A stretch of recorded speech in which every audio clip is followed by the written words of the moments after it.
एक हुड पहना हुआ आदमी अंधेरी गली से आगे बढ़ रहा होता है। उसके पीछे सीढ़ियों पर दो लड़के बैठे होते हैं। उनमें से एक उसे चिढ़ाने के लिए थूक देता है, लेकिन वो थूक उसके पास बैठे दूसरे लड़के के पैर के पास गिर जाता है। वो लड़का घबरा जाता है और गाली देने लगता है, जबकि हुड वाला आदमी बिना पीछे देखे चलता रहता है। ये जगह स्टूडियो डिस्ट्रिक्ट थी, जो दिन रात शोर शराबे और गंदगी से भरी रहती थी। और इसी भीड़ भाड़ से दूर उस हुड वाले आदमी का छोटा सा 180 फीट का रूफटॉप घर था। उसे इस बात का बहुत अफसोस था कि आज भी डिनर में रामन ही खाना पड़ेगा। उसका नाम बोंग जुयाक है। उम्र 25 साल, बेरोजगार और फिलहाल कन्वीनियंस स्टोर, बारबेक्यू जॉइंट और डे लेबर में 3 पार्ट टाइम जॉब संभाल रहा है। और ये लड़का ही हमारा मेन कैरेक्टर है। कुत्ते की तरह काम करने के बाद भी वो कभी पैसा बचा नहीं पाता था, और वजह बिल्कुल सिंपल थी, कर्जा। ऐसा कर्जा जो उसे चाहे कितनी भी बुरी हालत में हो चुकाना ही था। उसके पास कोई खास स्किल नहीं थी, सीधी सी बात, वो बस एक काम करने वाला शरीर था। इसलिए उसके लिए कोई ब्राइट फ्यूचर वेट नहीं कर रहा था। वो अपनी बेकार और नीचे दबी हुई जिंदगी के बारे में सोच ही रहा था कि अचानक उसके सामने एक स्क्रीन अपीयर होती है और दिखाती है कि वो अवेकेंड हो चुका है। वो खाते खाते जम जाता है। नूडल्स उसके मुंह से लटक रहे होते हैं। उसकी आंखें शौक में फैल जाती हैं। पसीना चेहरे से बहने लगता है। गरम गरम का एहसास होते ही वो नूडल्स गिरा देता है, जो हर जगह छिटक जाते हैं, और वो चिल्लाता है कि वो बुरी तरह डर गया है। वो बिल्कुल कंफ्यूज हो गया था। अवेकनिंग को एक ब्लेसिंग माना जाता था। ये एक मौका होता था जैकपॉट लगने का और पूरी जिंदगी पलट देने का। ये लॉटरी जीतने से भी ज्यादा बड़ी किस्मत होती थी। लेकिन बात ये थी कि वो सब तभी एंजॉय कर पाते जब तुम जिंदा रहते। टावर में घुसना हद से ज्यादा खतरनाक था। वहां कोई मॉन्स्टर तुम्हें फाड़ सकता था। एक्सट्रीम ठंड या गर्मी में मर सकते थे, या जहर से ट्रैप में गिरकर कुचले जाने का चांस भी होता था, और न जाने क्या क्या। यहां तक कि जब वो कोई नाइंसाफी देखता था तब भी अक्सर आंख बंद कर लेता था। वो हर तरह के खतरे से बचने की कोशिश करता था, इस हद तक कि कभी कंस्ट्रक्शन साइट के नीचे से भी नहीं चलता था। वो खुद को एक बॉटम फीडर और नोबडी मानता था, और 25 साल से वही जिंदगी जी रहा था। और अब उसे कहा जा रहा था कि वो अवेकेंड हो गया है। नेचुरली उसे इस बात पर शक होता। उसने ये भी सोचा कि शायद थकान की वजह से उसे नींद आ गई हो। उसने स्टेटस विंडो बुलाई और वो सच में अपीयर हो गई। उसमें दिख रहा था कि वो ब्लैक टावर कोरिया से एफिलिएटेड है और लेवल 1 पर है। उसका ट्रेट समन है, और फिलहाल वो एक समन कर सकता है। उसके ट्रेट स्किल्स थे टारगेटेड समन, रैंडम समन और डिसमिस। और उसका कॉमन स्किल था दिन में एक बार टावर में एंटर करना और उसकी टावर इन्वेंट्री। सब कुछ देखकर उसे धीरे धीरे यकीन होने लगा कि ये रियल है। अवेकेंड लोगों को एक एबिलिटी मिलती थी जिसे ट्रेट कहते थे। इसके टाइप्स सोर्ड्समैनशिप, स्पीयर्समैनशिप, शील्ड आर्ट्स, आर्चरी और मार्शल आर्ट्स जैसे होते थे। इसके अलावा जाइगेंटिफिकेशन, हेवी स्विंग, समनिंग, हीलिंग और भी बहुत कुछ होता था। इनमें समनिंग का मतलब होता था spirits, phantom beasts, golems, demonic beasts और ऐसे और क्रीचर्स को बुलाना।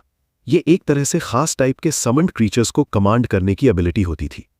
इससे उसे क्यूरियोसिटी हुई कि वो किस टाइप का समनर होगा। अब जब वो अवेकेंड हो चुका था, उसने थोड़ा स्टाइल के साथ स्किल यूज करने का सोचा। लड़के ने कूल बनने की कोशिश की और जोर से समन बोला। कुछ नहीं हुआ। तो शर्मिंदा होते हुए उसने रैंडम समन ट्राई किया, लेकिन वहां भी कुछ नहीं हुआ। तब उसे याद आया कि स्किल्स बाहर काम नहीं करती। प्लेयर की एबिलिटीज इंक्लूडिंग स्किल्स सिर्फ टावर के अंदर वैलिड होती हैं और बाहर मैनिफेस्ट नहीं होती। टावर के बाहर स्टेटस विंडो चेक करने के अलावा एक प्लेयर बिल्कुल नॉर्मल सिविलियन जैसा ही होता है। इंटरनेट वाला कोई भी होता तो उसे इडियट ही लगता। इसलिए उसका पक्का यकीन था कि टावर के बाहर स्किल एक्टिवेट होना इम्पॉसिबल है। तब अचानक स्क्रीन पर रैंडम समन का इनिशियलाइजेशन दिख गया। ये देखते ही उसकी आंखें फैल जाती हैं। फिर एक चमकदार दरवाजा अचानक अपीयर होता है और उसमें से एक आदमी निकलता है। वो बिल्कुल घबराया हुआ लगता है। उसकी आंखें फैली हुई हैं, बहुत पसीना आ रहा है और मुंह खुला हुआ है, जैसे उसे समझ ही नहीं आ रहा हो कि ये कैसे काम कर गया। सबसे बड़ी बात ये थी कि समन एक इंसान था।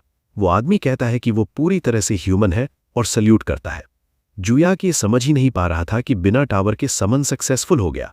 वो भी कोई स्पिरिट या गोलम नहीं, बल्कि एक इंसान। उस इंसान को कुछ स्मेल आती है। रामन देखकर वो खुश हो जाता है और पूछता है कि क्या वो एक बाइट ले सकता है। जुयाक बस इतना कहता है, हाँ। लाल बालों वाला आदमी खुशी खुशी रामन ले लेता है। उसके पीछे जुयाक जम सा खड़ा रहता है, यकीन नहीं कर पाता। उसे एहसास होता है कि उसने कोई खतरनाक चीज नहीं, बल्कि एक बेशर्म फ्री लोडर समन कर लिया है जो सिर्फ एक बाइट लेने आया था। वो नूडल्स जोर जोर से स्लर्प करता है। तीखेपन से लाल बालों वाले के पसीने छूट जाते हैं। जुयाक सोचता है कि ये बंदा कितना कमजोर है, जो माइल्ड उडोन को भी स्पाइसी समझ रहा है। इस सब के बाद भी वो इस बात से हैरान था कि स्किल टावर के बाहर कैसे एक्टिवेट हो गई, और वो भी ह्यूमन समन। उसने ऐसा पहले कभी नहीं सुना था।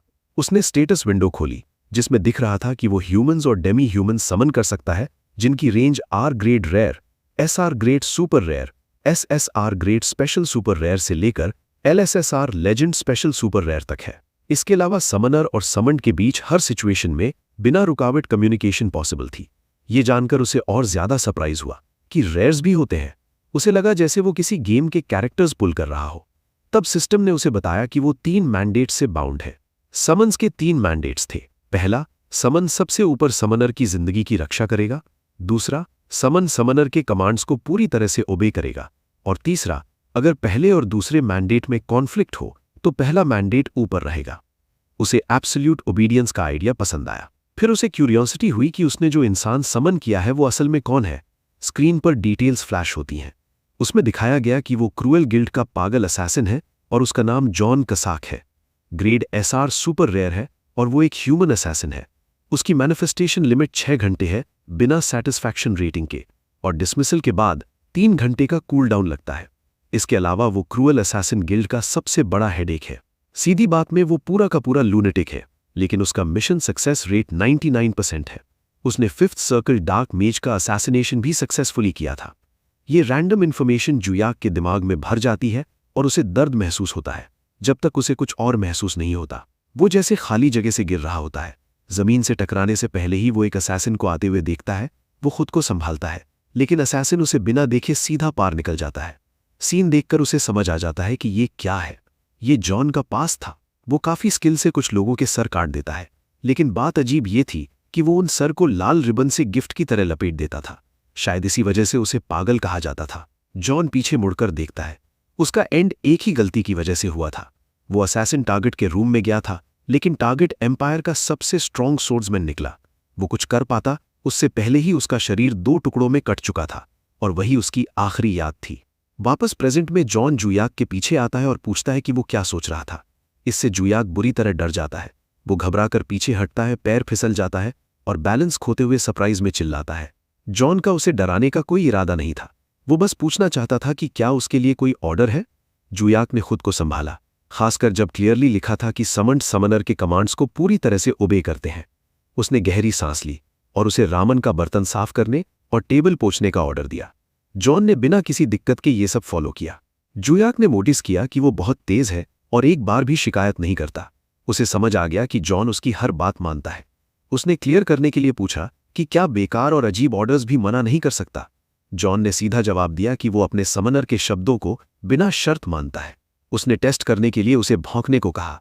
वो चाहता था कि वो कुत्ते की तरह बिहेव करे। जॉन ने टेबल पोंछना रोका और जुयाक को लगा कि शायद वो हद पार कर गया है। क्योंकि जॉन अपनी पिछली जिंदगी में एक पावर हाउस था, तो उसका प्राइड भी बहुत बड़ा होगा। उसे लगा कहीं वो भड़क न जाए, लेकिन जॉन खुशी खुशी भौंकने लगता है और जुयाक बिल्कुल चुप हो जाता है। बेवकूफ जैसे एक्सप्रेशन के साथ वो थम्स अप देता है। एब्सोल्यूट ओबीडियंस कंफर्म हो जाती है। तभी अचानक कोई उसके दरवाजे पर जोर से थप्पड़ मारता है। उन्हें पता था वो अंदर है और दरवाजा खोलने को कहते हैं। उसे याद आ जाता है कि आज इंटरेस्ट देने का दिन था। तुरंत वो जॉन को उठने को कहता है। असल में जुयाक ने 10 मिलियन वॉन उधार लिए थे।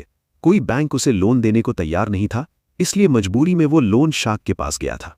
उसके पिता बर्फ पर फिसलकर गिर गए थे और उनकी हिप फ्रैक्चर हो गई थी। ऑपरेशन के लिए पैसा चाहिए था, साथ ही उसके छोटे भाई की कॉलेज फीस भी। उसके पास कोई और ऑप्शन नहीं था। उसे लगा था वो जल्दी चुका देगा, लेकिन प्रिंसिपल वैसे का वैसा ही रहा और वो सिर्फ इंटरेस्ट में ही 5 मिलियन वॉन से ज्यादा दे चुका था। उसे पता था ये एक बेवकूफ़ी भरा फैसला था, लेकिन उसके पास चॉइस नहीं थी। अगर वापस जाने का मौका भी मिलता तब भी वो वही चॉइस लेता। वो लोग उसे देखना चाहते थे, ये चेक करने के लिए कि वो ठीक है या नहीं। जुयाक ने सर घुमाकर जी की तरफ देखा। जॉन का डैगर पहले से ही बाहर था और वो कमांड मिलते ही आदमी का सर काटने को तैयार था। लेकिन ये जुयाक का इरादा नहीं था। उसके बिहेवियर से लगा कि वो बड़ी मुसीबत खड़ी कर देगा। उसने उसे बाथरूम में छुपने और बिल्कुल हिलना ना, मुंह बंद रखने को कहा। जॉन ने पूछा कि क्या उसे सांस लेने की भी इजाजत है। जुयाक ने हाँ कहा तो उसे रिलीफ मिला। जैसे ही जुयाक ने फ्रंट डोर खोला, एक हाथ उसकी गर्दन के पीछे लपेट दिया गया। डरावना सा दिखने वाला आदमी कंफर्म करता है कि वो हेल्दी लग रहा है और कहता है कि जब इंटरेस्ट पेमेंट नहीं आई तो उसे लगा शायद वो बीमार हो गया हो। जुयाक हिलने की हिम्मत नहीं करता और बस माफी मांगता है कि वो भूल गया था। फिर वो बताता है कि उसने अभी ट्रांसफर भेज दिया है। वो आदमी कहता है कि अगर इतना मुश्किल लग रहा हो तो जबरदस्ती मत करो, और अगर बहुत डेस्परेट हो तो कोई ऑर्गन निकालकर बेच भी सकते हो। वो कहता है कि सिर्फ एक किडनी के साथ जिंदगी काफी आसान हो जाती है। उनमें से एक गुंडा बोलता है कि इस लड़के का एक छोटा भाई भी है। आदमी कहता है कि छोटा भाई भी काम का है, बल्कि जितना छोटा उतनी अच्छी प्राइस। ये सुनते ही जूयाक का चेहरा सख्त हो जाता है। वो आदमी उसका एक्सप्रेशन नोटिस करता है और कहता है कि लगता है वो उस पर हाथ उठाने वाला है। जूयाक ऊपर देखता है, अजीब सी मुस्कान के साथ कहता है कि वो ऐसा कभी नहीं करेगा। वो आदमी उसे वॉर्न करता है कि अपनी औकात में रहे, वरना बिना किसी को पता चले मर जाएगा। फिर वो दरवाजा पटक कर चला जाता है। जूयाक राहत की सांस लेता है। जॉन बाथरूम से बाहर आता है। जूयाक इंप्रेस्ड होता है कि वो बिल्कुल चुपचाप और परफेक्टली छुपा रहा। जॉन जवाब देता है कि ये इसलिए क्योंकि ये उसका कमांड था। अचानक जूयाक को बहुत थकान महसूस होती है। डबल शिफ्ट्स, अवेकनिंग, ह्यूमन समन और ऊपर से लोन शार्क्स का विजिट। कर्जे की वजह से उसने टावर क्लाइंब करने का सोचा, लेकिन वो जानता था कि पैसा कितना भी हो, उस जैसे डरपोक आदमी के लिए टावर सर्वाइव करना नामुमकिन है। जॉन पूछता है कि उसे क्या करना चाहिए। वो पूछता है कि क्या जियोहॉक कुछ करना चाहता है, और अगर वो चाहे तो वो समन डिसमिस कर देगा। जॉन पूछता है कि क्या वो टीवी देख सकता है। जियोहॉक को समझ नहीं आता कि उसे टीवी और रामिन के बारे में कैसे पता चला, लेकिन उसे कोई प्रॉब्लम नहीं होती। वो उसे इजाजत दे देता है, तो जॉन कुछ ड्रामा के एपिसोड्स देखने का प्लान बनाता है। जॉन टीवी देखता रहता है और जियोहॉक सोने चला जाता है। जियोहॉक सोचता है कि भले ही वो समन्ड बीइंग हो, लेकिन किसी की प्रेजेंस महसूस होना इतना बुरा नहीं लगता। उसे वाकई थोड़ा कंफर्ट मिलता है, क्योंकि वो खुद को हद से ज्यादा थका चुका था। धीरे धीरे उसे नींद आ जाती है और अगले दिन सुबह 8 बजे अलार्म बजता है। वो उठता है और देखता है कि जॉन, तो उसे लगा कि समन डिसमिस हो चुका है। अगर ऐसा होता तो उसे हैरानी भी नहीं होती, क्योंकि उसे याद था कि उसने नींद में सिस्टम विंडो देखी थी। वो काम की तैयारी करने के लिए उठने ही वाला था कि तब न्यूज़ चल पड़ी। जब वो दांत ब्रश कर रहा था, न्यूज़ में रिपोर्ट आई कि जोंग नोगो सोल में illegal loan shark firm smile cash के सारे ऑफिसेज में एक भयानक मर्डर हुआ है। इस बात ने उसका ध्यान खींच लिया, और जैसे ही उसने सुना कि 3 लोगों के सर काट दिए गए हैं, उसके हाथ से टूथब्रश गिर गया। ऊपर से विक्टिम्स के सर लाल रिबन में लपेटे हुए मिले थे। तुरंत उसके दिमाग में जॉन कैसिक का ख्याल आया। उसे समझ आते ही रंग उड़ गया जब उसे रियलाइज हुआ कि उसने एक पूरा साइको मर्डरर समन कर लिया है। स्माइल कैश मर्डर उस वक्त बहुत बड़ी न्यूज़ बनी हुई थी। लाशें अपने ही खून के तालाब में पड़ी थीं, और ये भी दिख रहा था कि एक आदमी की एक उंगली तोड़ी गई थी और उनके सर गिफ्ट की तरह सजा कर रखे गए थे। जब जियोहॉक ने यह देखा तो उसे अपनी वजह से होने के ख्याल पर बहुत घबराहट हुई। दोबारा देखने पर वो इस बात से इनकार नहीं कर पाया कि ये जॉन का ही काम था। काम पर होते वक्त उसने एक सर देखा जिसमें रिबन बंधी हुई थी, और वो लोन शार्क का सर था जो टेबल पर रखा हुआ था जैसे हिसाब लगाने के लिए। ये देखकर वो हिल गया। अब उसे सिर्फ ये दिख रहा था कि एक बिना सर का धड़ अपने हाथ में रिबन वाला सर पकड़े खड़ा है और बाकी सर शेल्फ्स पर रखे हैं। वो पीछे हटा और पीछे रखी शेल्फ से टकरा गया, लेकिन असल में वो हल्यूसिनेट कर रहा था। कस्टमर ने पूछा कि क्या वो ठीक है। उसने माफी मांगी और तुरंत उसकी मदद की। शिफ्ट के बाद उसे लगा कि इस हालत में वो काम नहीं कर पाएगा।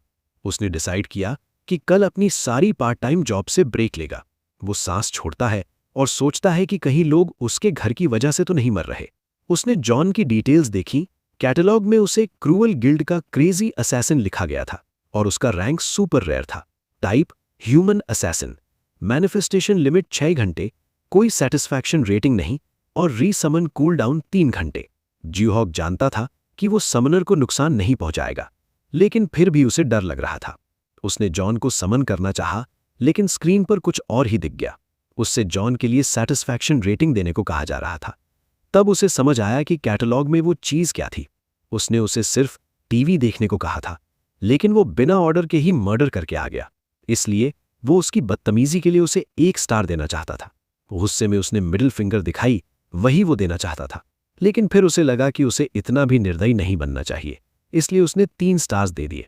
क्योंकि उसकी माँ रेंटल वाटर प्यूरिफायर कोऑर्डिनेटर का काम करती थी, उसे अच्छी तरह पता था कि लो सेटिस्फैक्शन रेटिंग कितनी दिल तोड़ने वाली होती है। उसके बाद जॉन समन हो गया। जॉन ने मुस्कुरान के साथ उसे ग्रीट किया और 3 स्टार्स के लिए थैंक यू बोला। उसने प्रॉमिस किया कि वो और मेहनत करेगा।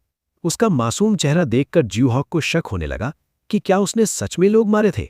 उसने सीधे पूछ लिया कि क्या उसने उन लोगों को मारा जो उसके घर आए थे। जॉन ने गर्व से माना कि उसने पिछली रात उनका काम तमाम कर दिया था। ज्यूहॉक ने हिचकी सी ली जब उसे कंफर्म हुआ कि वही कल्प्रिट है। उसे डर लगने लगा जब उसे रियलाइज हुआ कि उसके सामने खड़ा आदमी एक मर्डरर है।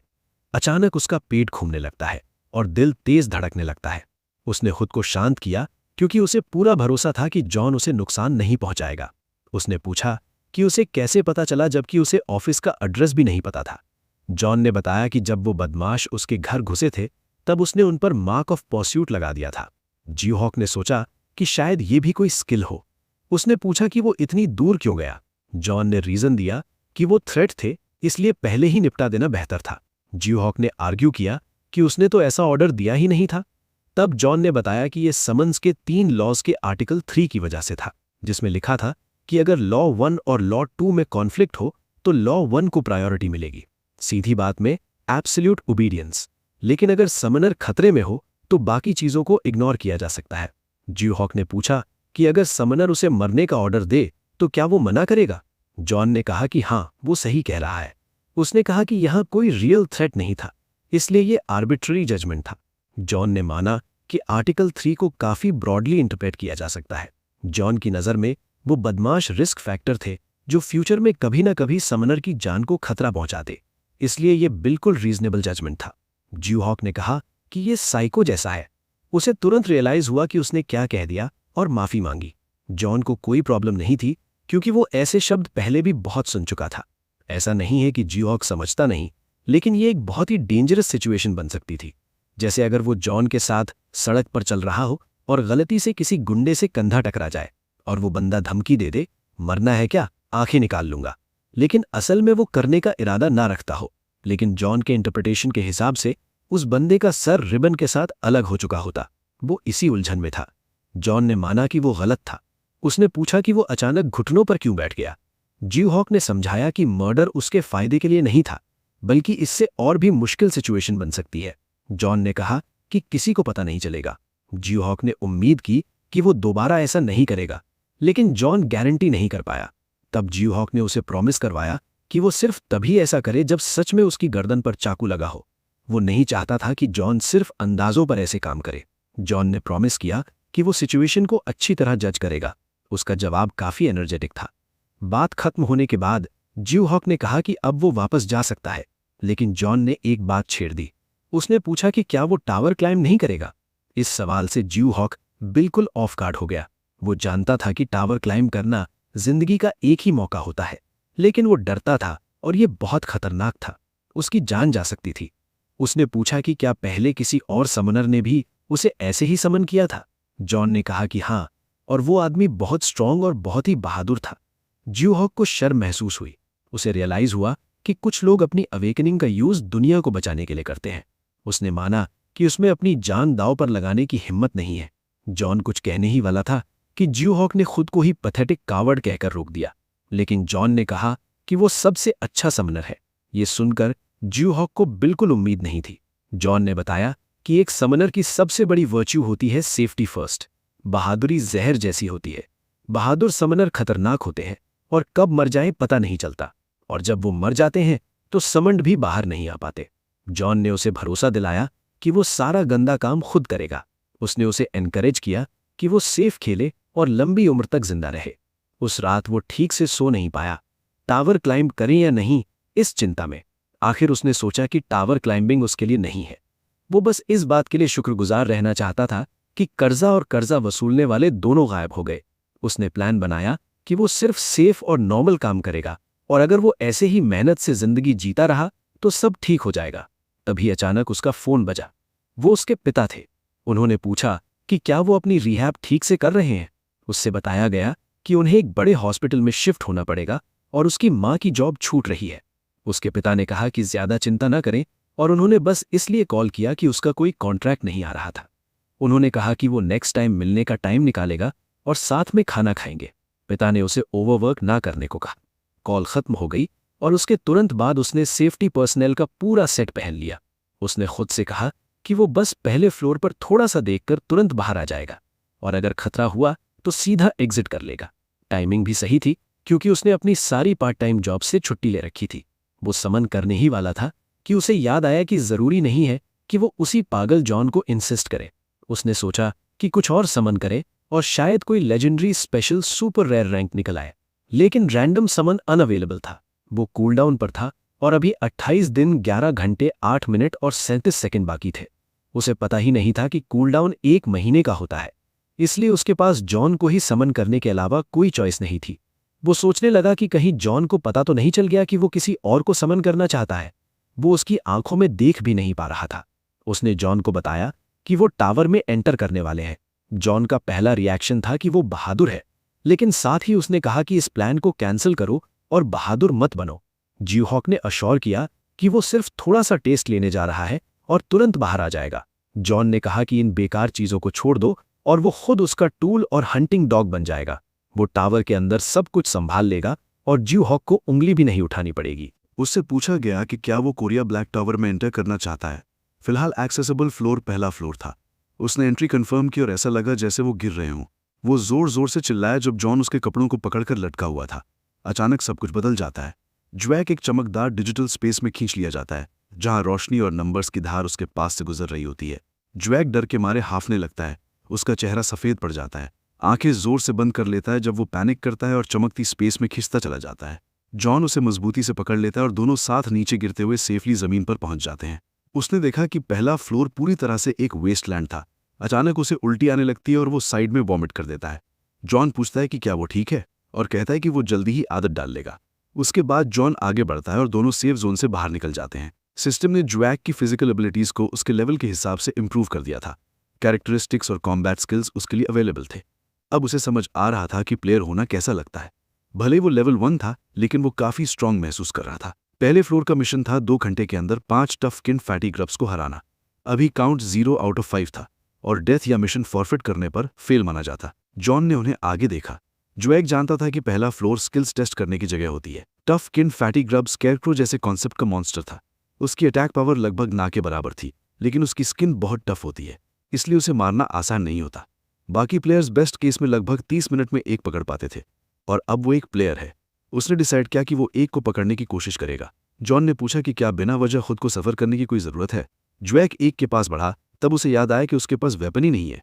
वो जॉन से वेपन मांगने के लिए मुड़ा ही था कि टफ स्किन फैटी ग्रब्स उठ चुके थे और उसके ऊपर छा गए। उसका रंग उड़ गया और वो उनकी तरफ घूम गया। उसने जॉन से मदद मांगी। जॉन ने कहा कि ये एक समझदारी भरा फैसला है। जॉन दौड़ता हुआ उस पर झपटा और सिर्फ एक हिट में उसका सर फट गया। फिर वो बाकी की तरफ चार्ज करता और ज्वैक को पीछे रहने को कहता है। उसके हाथों में डैगर्स थे और वो काफी एक्साइटेड लग रहा था। उसने डैगर्स फेंके और एक साथ कई टफ स्किन फैटी ग्रब्स को हिट कर दिया। फिर उसने ब्लेड एक्सप्लोजन एक्टिवेट किया और जिन्हें चुभा था वो सब फट गए। ज्वैक हैरान रह गया। ये इंस्टेंट किल था। इसके साथ ही उसने फर्स्ट फ्लोर मिशन कंप्लीट कर लिया और रिवॉर्ड मिला 1000 मैजिक स्टोन्स। उसे ब्लैक टावर कोरिया के फर्स्ट फ्लोर के लिए S+ क्लियर रैंक भी मिला। इससे उसे एक प्लैटिनम बैज मिला। जब उसे लगा कि ये कितना आसान था तो वो खुशी से भर गया। उसने सोचा कि वो जल्दी अमीर हो जाएगा, लेकिन उसे अभी पता नहीं था कोरिया के कुछ हिस्सों में लोगों की स्क्रीन्स अचानक अपीयर हुए। कुछ लोग ट्रेनिंग कर रहे थे, कुछ क्लब में थे। साउथ कोरिया के हर प्लेयर के लिए वही नोटिस पॉपअप हुआ। अब वो सेकंड फ्लोर चैलेंज कर सकता था। उसे ब्लैक टावर कोरिया से बाहर भेज दिया गया। अब उसे पता चल गया था कि फ्लोर क्लियर करते ही तुरंत बाहर रिटर्न कर दिया जाता है। फिर भी उसे थोड़ी सी घबराहट महसूस हुई। उसने टाइम चेक किया और देखा कि सिर्फ 5 मिनट लगे थे। जॉन ने उसके काम की तारीफ की।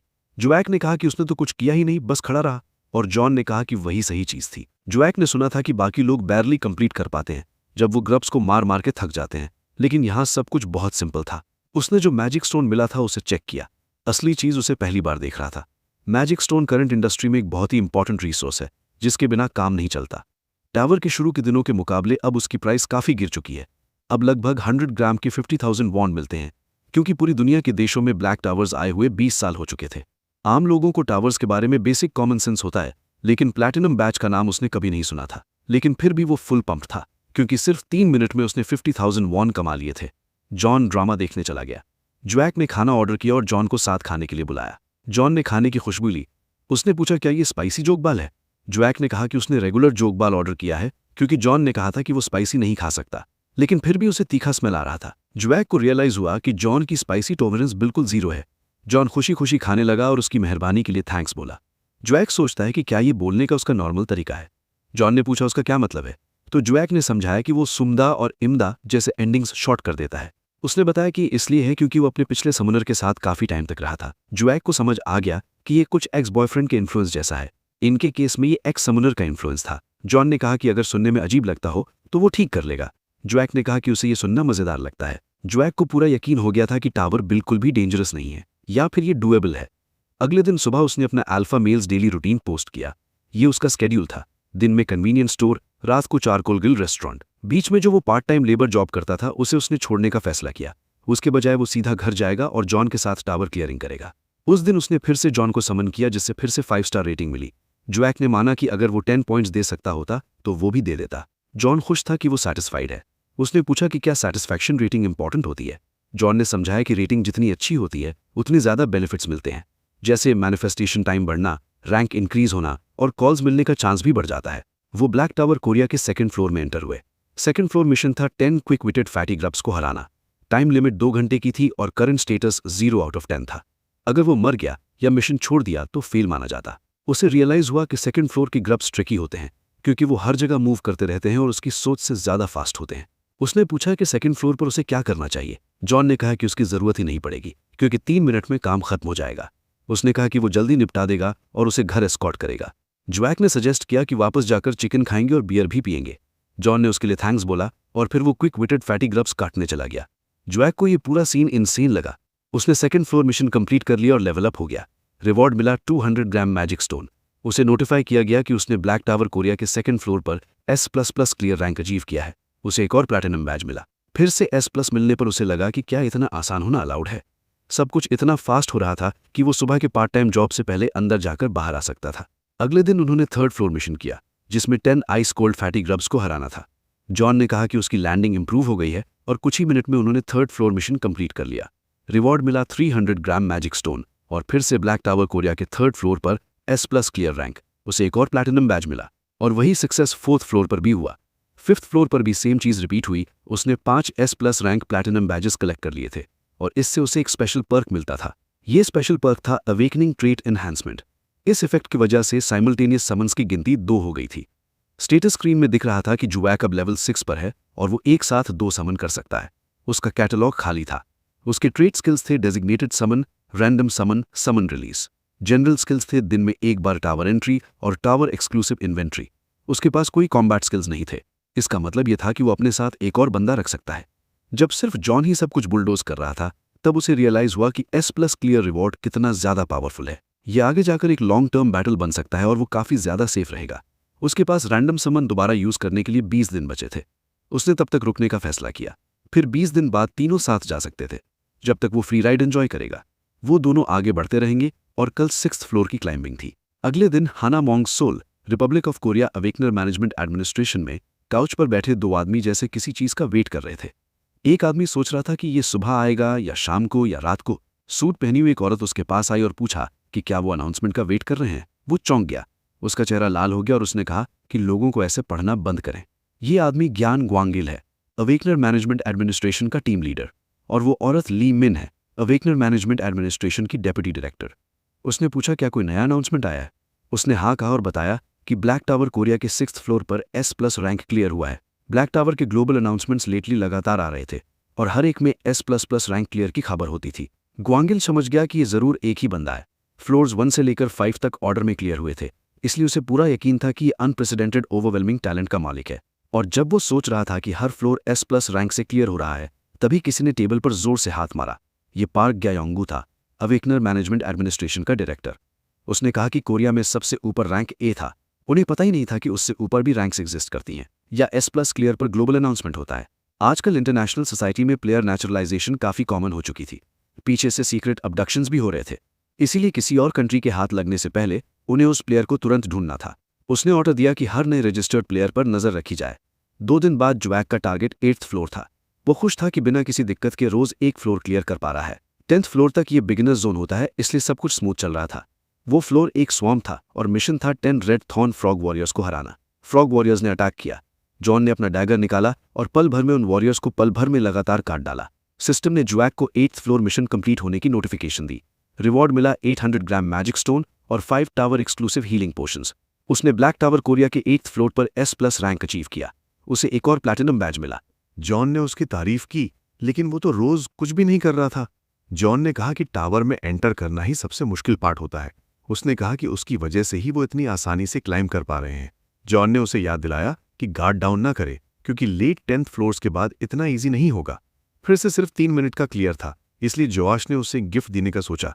उसने उसे अलावेंस दी और कहा कि बाहर जाकर मजे करे, कुछ खा भी ले, क्योंकि उसके पास अभी काफी मैनिफेस्टेशन टाइम बचा हुआ है। लेकिन उसने ये भी याद दिलाया कि कोई ट्रबल ना करे। जॉन ने मना कर दिया और ये देखकर जोआज हैरान रह गया। जॉन ने समझाया कि वो उसका साथ छोड़कर कहीं नहीं जा सकता, इसलिए वो बस घर पर टीवी देखेगा। तब जोआज को रियलाइज हुआ कि एब्सोल्यूट ओबीडियंस ऐसी चीजों पर भी अप्लाई होती है। उसने सजेस्ट किया कि चिकन ऑर्डर कर लेते हैं और ये सुनकर जॉन एक्साइटेड हो गया। जॉन ने कॉल करके कुछ अच्छा ऑर्डर किया, डेफिनेटली स्पाइसी नहीं था। जब वो ये सब कर रहा था, जोआज रिवॉर्ड्स चेक करने लगा। नया रिवॉर्ड टावर एक्सक्लूसिव हीलिंग पोशन था। उसने उसे जॉन के लिए अलग रख दिया। उसने स्टोन्स टेबल पर रखे और सोचने लगा कि उनका क्या करे। उसके इन्वेंट्री में पहले ही 3.6 केजी थे। अगर वो बेचते तो लगभग 1.8 मिलियन वॉन मिलेंगे। उसे लगा अब कैश आउट करने का टाइम आ गया है। आखिरकार ब्लैक टावर क्लाइंबिंग का 10वां दिन आ गया। इसका मतलब था कि वो 10th फ्लोर के करीब पहुंच रहे थे। जोआज अपनी पार्ट टाइम जॉब से घर लौटा ही था। कपड़े बदलते वक्त वो सोच रहा था कि शुरू में उसने सिर्फ टावर को थोड़ा सा ट्राई करने का सोचा था, लेकिन अब वो बिना रुके रोज एक फ्लोर क्लाइंब कर रहा है। कल का 9th फ्लोर जंगल मैन ईटिंग कॉप्स फ्लावर भी आसान था। उसे मिशंस क्लियर होने की उम्मीद थी, लेकिन S+ क्लियर रिवॉर्ड्स एक एक्स्ट्रा बोनस थे। वो इतना अश्योर्ड महसूस कर रहा था कि उसने ये भी भूल गया था कि जॉन एक क्रेजी असैसिन है जिसने 3 लोग मारे थे। उसने जॉन को समन किया। उसने फिर से उसे 5 पॉइंट्स दिए। लगातार टॉप रेटिंग्स मिलने की वजह से जॉन का मैनिफेस्टेशन टाइम 1 घंटे बढ़ गया। ये देखकर जॉर्ज को लगा कि हाईएस्ट स्कोर देना वर्थ इट है।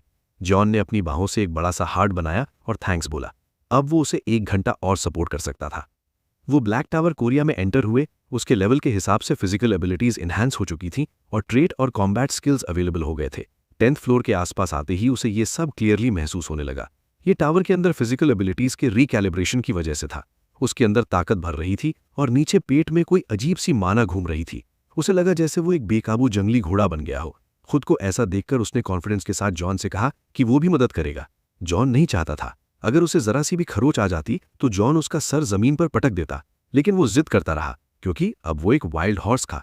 जॉन उसे समझाता रहा कि उसकी हिम्मत बढ़ाना और तारीफ ही काफी है। वो बार बार कह रहा था कि वो भी साथ मिलकर फाइट करना चाहता था। लेकिन जैसे ही उसने अपना सर घुमाया, उसने एक बहुत बड़ी आंख देखी। वो एक बड़ा सा इंसेक्ट था। ये देखकर वो डर गया। उसे ये सोचकर ही हैरानी हो रही थी कि बाकी प्लेयर्स इसे कैसे मार पाते होंगे। उसके मुंह से निकल गया कि सिर्फ एक कीड़े को मारने के लिए 2 लोग भेजना इंसान की प्राइड को चोट पहुंचाता है। जॉन को समझ ही नहीं आया कि वो अचानक क्या बोल रहा है और उसने क्लियर किया कि इसमें प्राइड को हर्ट होने जैसी कुछ भी नहीं है। लेकिन जोआज बोलता रहा कि इससे उसकी प्राइड बहुत हर्ट हो रही है। 10th फ्लोर के बॉस को इतना स्कैरी देखकर आखिरकार उसने जॉन को ही फाइट करने दिया। बड़ा सा प्रेइंग मैंटिस जॉन पर अटैक करता है। जॉन उछलकर उसके शरीर पर चढ़ जाता है। वो काफी सीरियस लग रहा था और अपनी तेज मूवमेंट्स के साथ उसके बॉडी को टुकड़ों में काटना शुरू कर देता है। इसी तरह उन्होंने 10th फ्लोर का मिशन सक्सेसफुली कंप्लीट कर लिया। रिवॉर्ड था 1 किलोग्राम मैजिक स्टोन्स। फिर से उसने S+ रैंक क्लियर अचीव किया और एक और प्लैटिनम बैज मिला। जॉन उसके पास आया और बताया कि मिशन कंप्लीट हो गया है। इससे उन्हें 11th फ्लोर का एक्सेस मिल गया। वो ब्लैक टावर से बाहर टेलीपोर्ट हो गए। अब जब उसे 1 किलोग्राम मैजिक स्टोन्स मिल चुके थे तो उसके पास टोटल 5.5 केजी हो गए थे। और जैसे ही उसे 5 प्लैटिनम बैजेस पर एक पर्क मिला था, वैसे ही 10 पर पहुंचते ही उसे एक और पर्क मिला। वो इसके लिए काफी एक्साइटेड था। उसका पर्क था किसी समन्ड एंटिटी के पास मौजूद एक स्किल को कॉपी करना। लिस्ट में blade explosion, shock break, vine ambush, poison dagger, shadow step, disruption, stealth, invisibility और पॉलीमॉर्फ थे। जॉन ने ये नोटिस किया और बिना किसी डाउट के सजेस्ट किया कि शैडो स्टेप लेना चाहिए। शुरू में जॉर्ज कंफ्यूज हो गया कि वो किस बारे में बोल रहा है। फिर जॉन ने क्लियर किया कि स्किल कॉपी के लिए उसे ज्यादा सोचने की जरूरत नहीं है, उसे शैडो स्टेप सीखना चाहिए। जॉर्ज ने वजह पूछी तो जॉन ने कहा कि यह भागने के लिए काफी कन्वीनियंट होता है। अगर कभी उसके साथ कुछ हो जाए तो जॉर्ज तेज और चुपचाप मूव कर पाएगा। जॉर्ज को बुरा लगा कि जॉन ने उसे भागने की सलाह दी। उसने सोचा कि क्या वो किसी ऐसे इंसान जैसा लगता है जो सिर्फ खुद बचने के लिए सब कुछ छोड़ दे। आखिरकार उसने शैडो स्टेप ही चूज किया। उसने माना कि फास्ट फुटवर्क कॉम्बैट में सच में बहुत इंपॉर्टेंट होता है। उसे ये कहावत याद आई कि फुटवर्क ही फाइट की जान होती है। फिर उसने सोचा कि क्या ये रियल वर्ल्ड में भी काम करेगा, इसलिए उसने घर के बाहर ट्राई किया, लेकिन वो काम नहीं किया। वो इनकंसिस्टेंसी पर शिकायत करने लगा क्योंकि समनिंग तो काम कर गई थी लेकिन स्किल नहीं। अगले दिन टावर क्लाइंबिंग का 11th डे था। उसने अवेकनर मैनेजमेंट एडमिनिस्ट्रेशन के कॉल सेंटर पर फोन किया।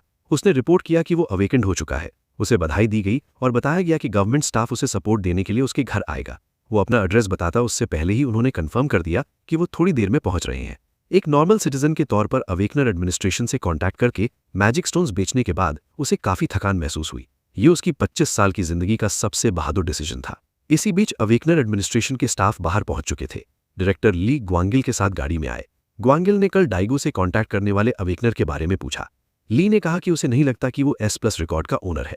ग्वांगिल सोचने लगा कि क्या वाकई ऐसा कोई इंसान एग्जिस्ट करता भी है। ली ने बताया कि एक और अवेकनिंग रिक्वेस्ट आई है और पूछा कि क्या वो भी चलेंगे। ग्वांगिल ने हाँ कहा क्योंकि जब तक मौका है उन्हें पूरी जान लगा देनी चाहिए। अगर वो वही इंसान निकला जिसे वो ढूंढ रहे थे तो वो उसे एलीट टीम में लाना चाहता था, चाहे एडमिनिस्ट्रेशन को अपने बेस्ट बेनिफिट्स क्यों न देने पड़ जाएं। इसी वक्त जुआज अपना घर साफ कर रहा था। अवेकनर मैनेजमेंट एडमिनिस्ट्रेशन के स्टाफ एक्सपेक्टेड टाइम पर आ गए। उसने दरवाजा खोला और उन्हें अंदर बुलाया। टीम लीडर जैंग ग्वांगिल ने अपना इंट्रोडक्शन दिया और डेप्यूटी डायरेक्टर ली मिन का भी। उसने बताया कि वो भी एक प्लेयर है, इसलिए जुआज उसे बिना झिझक कुछ भी पूछ सकता है। एक औरत को देखकर जुआज और ज्यादा नर्वस हो गया। वो उसके बहुत पास आ गई जिससे उसका चेहरा लाल हो गया और ली मिन ने तुरंत पहचान लिया कि ये वही है। S+ जुलाई पैनिक करता है और बिना सोचे समझे शौक में चिल्लाता हुआ हाथ ऊपर उठा लेता है। फिर उसकी बात का मतलब उसे समझ आता है। उसे लगा शायद कोई ऐसा अवेकनर आइडेंटिफिकेशन मेथड होगा जिसके बारे में उसे पता नहीं है। उसने फिलहाल मना करने और नॉर्मल बिहेव करने का डिसाइड किया, लेकिन उसकी हरकतें उससे धोखा दे रही थीं। वो रोबोट की तरह अकड़ा हुआ था जब उसने कहा कि उसने इस बारे में सुना है, लेकिन वो इंसान नहीं है। ये बिल्कुल टेक्स्ट बुक एग्जाम्पल था झूठ बोलने वाले का, और ली मिन की नज़र से ये बच नहीं पाया। ग्वांगिल ने उसे टोका और कहा कि लोगों को ज्यादा प्रोब ना करे। ली मिन ने उसका हाथ डॉज कर दिया और कहा कि वो करेगी। ग्वांगिल ने जोआज से रूड होने के लिए माफी मांगी। जोआज ने सोचा कि शायद वो सिर्फ उसे टेस्ट कर रही थी। तब एक क्यूट सा चिबी कैरेक्टर पॉपअप होता है। वो एक छोटा सा ब्लैक टावर होता है जिसके पंख होते हैं, हाथ में स्टार बॉन्ड होती है और वो प्लेफुल पोज में खुद को टबी के नाम से इंट्रोड्यूस करता है, जो कोरिया ब्लैक टावर का मैस्कॉट है। फिर वो टावर के बारे में बताता है जो पिच ब्लैक और डरावना होता है, इतना बड़ा कि धरती की सबसे ऊंची बिल्डिंग से भी कंपेयर नहीं किया जा सकता। ये 20 ईयर्स पहले एक ही रात में पूरी दुनिया में अपीयर हो गया था। हर कंट्री ने सोल्जर्स और साइंटिस्ट भेजे, लेकिन कोई भी उसके पास नहीं जा सका, जैसे कोई इनविजिबल बैरियर उसे ब्लॉक कर रहा हो। ये सवाल कि वो असल में क्या है तब जवाब मिला जब प्लेयर्स अपीयर हुए। टावर का स्ट्रक्चर बिल्कुल गेम जैसा है, जहां players floor by floor climb करते हैं। टावर के बाहर प्लेयर्स बिल्कुल नॉर्मल लोगों जैसे होते हैं, लेकिन टावर के अंदर वो पावरफुल एबिलिटीज और स्किल्स यूज कर सकते हैं। टावर से मिलने वाले रिवॉर्ड से वो इक्विपमेंट अपग्रेड करते हैं और ग्लोबल इकोनॉमी में भी काफी योगदान देते हैं। फिर सवाल उठता है कि अगर टावर क्लाइंब ना किया जाए तो क्या होता है। सिंपल है, अगर 6 मंथ्स के अंदर नए अपर फ्लोर्स अपडेट नहीं होते हैं तो काउंटडाउन शुरू हो जाता है और आखिरकार टावर कोलैप्स हो जाता है। 3 ईयर्स पहले इंडिया के मुंबई शहर के साथ ऐसा ही हुआ था और वो गायब हो गया था। ये भी जाना जाता है कि हर कंट्री के पास 1 to 3 ब्लैक टावर्स होते हैं और कोरिया के पास एक है। वो गांगविन प्रोविंस के पहाड़ों के बीच गहराई में लोकेटेड है। प्लेयर्स की संख्या पॉपुलेशन का सिर्फ 0.01% से 0.02% के बीच में है, यानी लगभग 5000 से 10,000 लोग। ये संख्या ज्यादा नहीं है। फिर भी कोरिया के ब्लैक टावर की प्रोग्रेस काफी स्मूथ थी। 65th फ्लोर क्लियर हो चुका था, जो यूनाइटेड स्टेट्स के 66th फ्लोर के बाद दूसरा हाईएस्ट रिकॉर्ड था। इसलिए ज्यादा चिंता की बात नहीं थी, क्योंकि सोसाइटी के पास प्लेयर्स जैसे हीरोज थे। जैसे कभी ह्यूमैनिटी ने नए कॉन्टिनेंट्स एक्सप्लोर किए थे, वैसे ही आज ह्यूमैनिटी ब्लैक टावर को समझ रही है और एक्सप्लोर कर रही है। और अवेकेंड इस युग की उम्मीद थे, इसलिए लोगों को एनकरेज किया जाता है कि वो ऑफिशियल प्लेयर के रूप में रजिस्टर करे और शायद हीरो भी बन जाए। यही ये मैंडेटरी व्यूइंग मटेरियल खत्म होता है। अब ग्वांगिल को कुछ वेरिफिकेशन करनी थी। उसने पूछा कि क्या वो सच में अवेकेंड है। जोआज ने हाँ कहा और बताया कि वो टावर में एंटर हुआ था और कुछ फ्लोर्स क्लियर भी किए हैं। मैजिक स्टोन्स दिखाए। फिर उससे पूछा गया कि वो कितने फ्लोर्स तक पहुंच गया है और उसने जवाब दिया 10। ग्वांगिल और मिन ने चुपचाप एक दूसरे को देखा, क्योंकि ये वही फ्लोर था जहां S+ ग्रेड रिकॉर्ड बना था। अब मिन को उस पर शक होने लगा। उसने पूछा कि क्या उसने रीसेंट इशू के बारे में सुना है, जिसे ग्लोबल नोटिस कहते हैं। जोआज ने नॉर्मल एक्ट करते हुए कहा कि उसने सुना तो है, लेकिन उसे नहीं पता वो कौन था। उसने ऐड किया कि वो जरूर कोई अमेजिंग प्लेयर होगा। उसकी स्टिफ एक्टिंग देखकर ग्वांगिल ने कहा कि नर्वस होने की जरूरत नहीं है, लेकिन फिर भी उन्हें लगा कि शायद ये कुछ ज्यादा ही नर्वसनेस है। उन्हें शक होने लगा। फिर कॉन्ट्रैक्ट टर्म्स पर आए। गवर्नमेंट प्लेयर्स को 2 ग्रुप्स में डिवाइड करती है, पहला एलीट क्लाइंबिंग टीम और दूसरा general climbing team. General team अपने शेड्यूल के हिसाब से प्लान करती है, बिल्कुल फ्रीलांसर जैसे। दूसरी तरफ एलीट टीम का गवर्नमेंट के अवेकनर मैनेजमेंट एडमिनिस्ट्रेशन के साथ काफी क्लोज रिलेशन होता है। हाई फ्लोर रेट्स की जिम्मेदारी होती है, लेकिन साथ ही बहुत सपोर्ट और बेनिफिट्स भी मिलते हैं, जैसे टावर के बाहर पर्सनल प्रोटेक्शन, क्योंकि टावर के बाहर प्लेयर्स नॉर्मल लोग होते हैं। साथ ही एलीट टीम में होने पर बेसिक एनुअल सैलरी भी मिलती है। जॉर्ज ने इमेजिन किया कि अगर ये बात सामने आ जाती कि वो S+ रिकॉर्ड होल्डर है, तो मीडिया उसके पीछे पड़ जाती और हनामडोंग जैसे अमीर एरिया में रहने वाले एक लोनर होने पर सवाल करती। उसे ऐसी अटेंशन से तो मरना बेहतर लगता। ग्वांगिल ने बताया कि अगर वो एलीट टीम के लिए अप्लाई करता है तो उसे उनके दिए हुए बॉडी कैम से रेट फुटेज रिकॉर्ड करनी होगी। लेकिन उनके सरप्राइज के लिए जोआज एलीट टीम के लिए अप्लाई ही नहीं करना चाहता था। वो जनरल टीम से ही सेटिस्फाइड था। ग्वांगिल को समझ नहीं आया, क्योंकि कंडीशंस बेटर थी, ज्वाच ने कहा कि उसमें कोई टैलेंट नहीं है और वो डरपोक है। एक रीजनेबल फ्लोर पर रुकना और रीजनेबल रिवॉर्ड्स लेना उसके लिए काफी है। ग्वांगिल ने उसे धीरे धीरे सोचने को कहा, लेकिन वो अपने डिसीजन पर पक्का था। मिन ने सांस छोड़ी, सोचते हुए कि ये भी एक और मिस निकला। बहुत से लोग एक पॉइंट पर रुककर सेफ फार्मिंग करते हैं, लेकिन टेस्ट के दौरान ऐसे सीधा कह देना पहली बार था। ऐसा कावर्ड एलीट टीम के लायक नहीं होता। अगर वो अप्लाई भी करता तो भी उसे कभी एक्सेप्ट नहीं किया जाता। एलीट टीम की सबसे बड़ी क्वालिटी होती है चढ़ते रहने की इच्छा। उन्होंने उसके डिसीजन का सम्मान किया। फिर ग्वांगिल ने उससे टावर में एंटर करने को कहा, क्योंकि ये अवेकनिंग कंफर्म करने का फाइनल प्रोसेस था, और क्योंकि रोज का एक एंट्री वेस्ट हो जाता, उसने सजेस्ट किया कि वो अंदर जाकर थोड़ा क्लियर भी कर ले। जुएक को महसूस हुआ कि वो सटली प्रोब कर रहे हैं और ये कंफर्म करना चाहते हैं कि क्या वो एंड तक S++ तक पहुंचता है। उसने एग्री किया कि वो क्लियर करेगा, लेकिन उन्हें वार्न किया कि वो यूजुअली पूरा टाइम लिमिट यूज करता है, इसलिए लगभग 2 घंटे लग सकते हैं। दोनों के लिए ये ठीक था, क्योंकि ये उनका काम ही था। मिन ने उसे एनकरेज किया कि वो आराम से करे और प्रेशर ना ले। उसने खुद को प्रिपेयर किया। जाने से पहले उसने उनसे कहा कि वो टीवी देखें और फ्रिज से ड्रिंक्स ले लें, क्योंकि उसे थोड़ा टाइम लग सकता है, और फिर वो चला गया। उसे गायब होते देखकर ग्वांगिल ने कंफर्म किया कि वो सच में अवेकेंड है। उसने मिन से पूछा कि वो क्या सोचती है। मिन ने कहा कि वो उसके टैलेंट पर कमेंट नहीं कर सकती, लेकिन उसे लगा कि वो बहुत ज़्यादा डरपोक है। उसकी बातचीत और हरकतें बिल्कुल मीक थीं, इसलिए उसे लगता है कि वो 11th फ्लोर पर ही गिव अप कर देगा। ग्वांगिल ने वजह पूछी। मिन ने बताया कि वो खुद 11th फ्लोर एक्सपीरियंस कर चुकी है और वो फ्लोर प्लेयर के डर को टेस्ट करता है। ग्वांगिल ने पूछा कि क्या वो लॉन्ग टेल टनल सेंटिपीड था। वो मॉन्स्टर मुश्किल नहीं था, लेकिन प्लेयर को उसकी गंदी शक्ल के साथ 100 को मारना होता है, और मिन को लगा कि इतना डरपोक इंसान ये नहीं कर पाएगा। उसे पूरा यकीन था कि वो सेफ जोन में वापस आ जाएगा और मिशन अबैंडन कर देगा। ग्वांगिल जानता था कि उसकी प्रेडिक्शंस ने अब तक सब कुछ एक्यूरेट रहा था। उसने सोच लिया था कि इस बार भी कुछ नहीं निकला, इसलिए वो डायरेक्टर को कॉल करने वाला था। इसी बीच टावर के अंदर जुएक ने जॉन को समन किया। जॉन ने समन करने के लिए उसका शुक्रिया अदा किया। 11th फ्लोर का मिशन था 3 घंटे के टाइम लिमिट के अंदर 100 लॉन्ग टेल्ड टनल सेंटिपीड्स को हराना। अभी करंट कंडीशन 0 आउट ऑफ 100 थी और डेथ या मिशन छोड़ने पर फेल माना जाता। जुएक को सेंटिपीड देखकर ही उल्टी सी आने लगती है, और यहां तो 100 थे। जॉन ने कहा कि वो इसे जल्दी निपटा देगा, लगभग 5 मिनट में, लेकिन जुएक चाहता था कि वो बिल्कुल धीरे शिकार करे, 1 घंटे से ज्यादा लगे, ताकि S+ क्लियर रिकॉर्ड सेट ना हो। उसने बताया कि बाहर नजरें लगी हुई हैं, इसलिए वो टावर के अंदर ही समन डिसमिस भी करेगा। जॉन ने जवाब दिया कि वो उसका इरादा समझ गया है, सिर्फ एंट्री दिखाना ही काफी था। फिर भी वो क्लियर पर जोर दे रहा था। जुएक ने प्लान बनाया था कि अपना रिकॉर्ड बिगाड़ दे, ताकि S+ रिकॉर्ड होल्डर के जाल से बच सके। जॉन ने सेंटिपीड्स मारना शुरू किया, लेकिन जुएक को लगा कि ये बहुत तेज हो रहा है, तो उसने इसे धीरे करने को कहा। शिकार की स्पीड काफी कम हो गई और उसे लगा कि इस पेस पर सब ठीक रहेगा। तब अचानक एक सेंटिपीड उसके पैर के पास से निकला और उसका बैलेंस बिगड़ गया। सेंटिपीड्स उस पर चढ़ने लगे तो उसे भागने के लिए स्किल यूज करनी पड़ी, लेकिन उसका शरीर रिस्पॉन्ड ही नहीं कर रहा था। जॉन ने ये देखा तो घबरा गया और तुरंत उसकी तरफ दौड़ा और आसपास के सेंटिपीड साफ कर दिए। उसे गुस्सा आ गया कि उन्होंने समनर पर हमला करने की हिम्मत कैसे की। जॉन एक साथ कहीं को मार रहा था, लेकिन जुएक ने नोटिस किया कि वो फिर से बहुत तेज हो रहा है। उसने उसे फिर धीरे करने को कहा। उसने ऑर्डर दिया कि जितना हो सके उतना स्लो चले, लेकिन जॉन ने मना कर दिया, क्योंकि वो उसकी जान को प्रायोरिटी देता था। जुएक नहीं चाहता था कि वो इतनी मेहनत करे। तब अचानक सिस्टम ने नोटिफाई किया कि फ्लोर S+ रैंक के साथ क्लियर हो चुका है और एक प्लैटिनम बैज अवार्ड हुआ है। अब उन्हें 12th फ्लोर का एक्सेस मिल गया था। टावर से बाहर टेलीपोर्ट होते वक्त जुएक के चेहरे पर बिल्कुल फ्लैट, अनइम्प्रेस्ड एक्सप्रेशन था। सिर्फ 5 मिनट गुजर चुके थे। मिन को लगा था कि इतनी देर में वो गिव अप करके बाहर आ जाएगा, लेकिन उनके शौक के लिए नोटिस आ गया। उसमें लिखा था कि ब्लैक टावर कोरिया का 11th फ्लोर S+ ग्रेड के साथ क्लियर हो चुका है, और तभी जुएक सामने आ गया। सब लोग भरोसा नहीं कर पा रहे थे। ग्वांगिल ने मिन से पूछा कि क्या हो रहा है।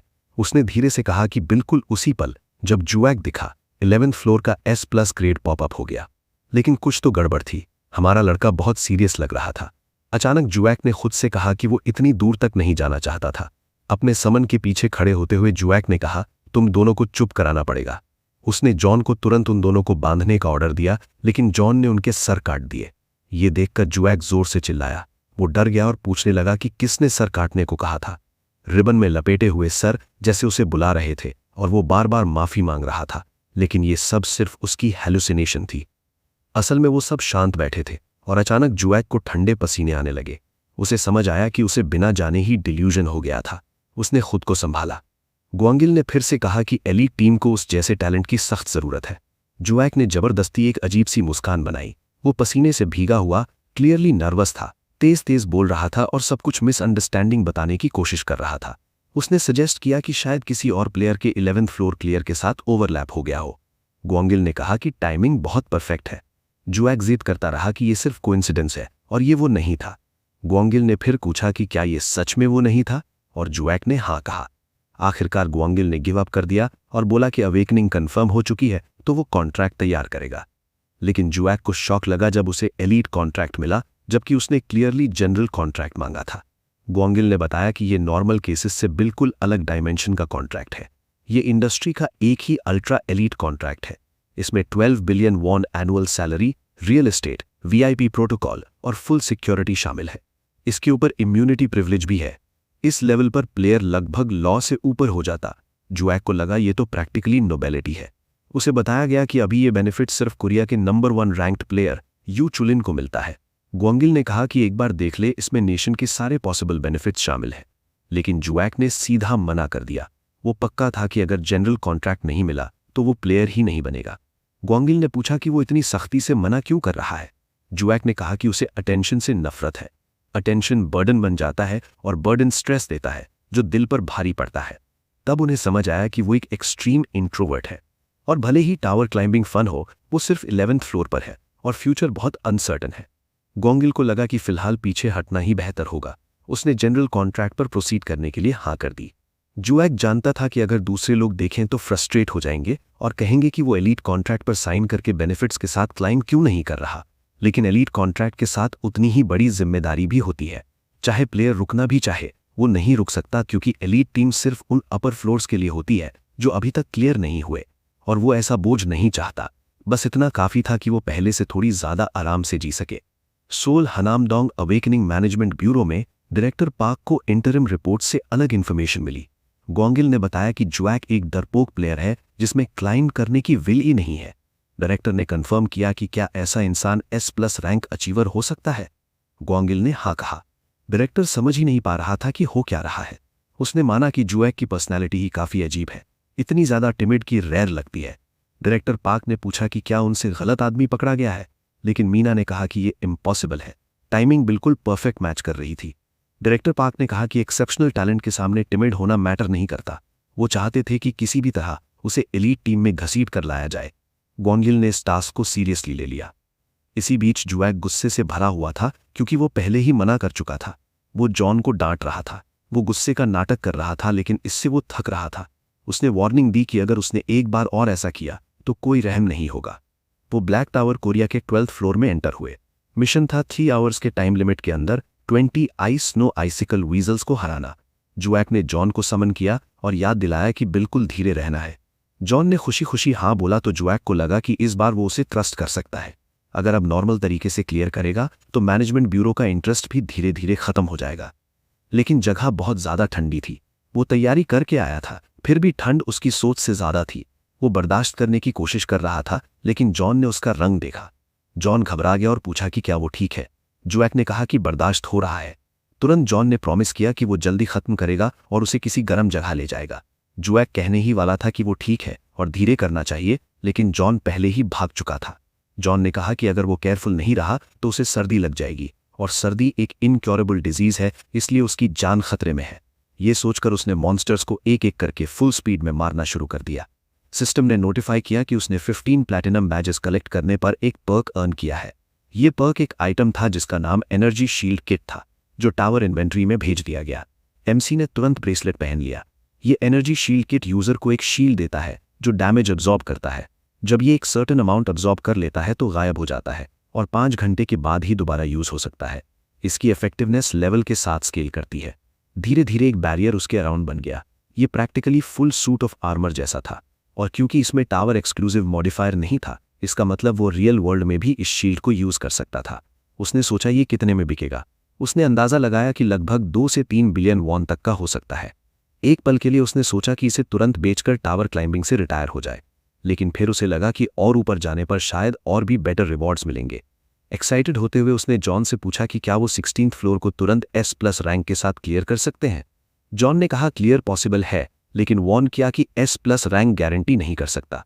जुएक को ये जवाब एक्सपेक्टेड नहीं था। अब उसे समझ नहीं आ रहा था क्या करे। कुकीज कैजुअली खाते हुए जॉन ने पूछा कि क्या कुछ गलत है।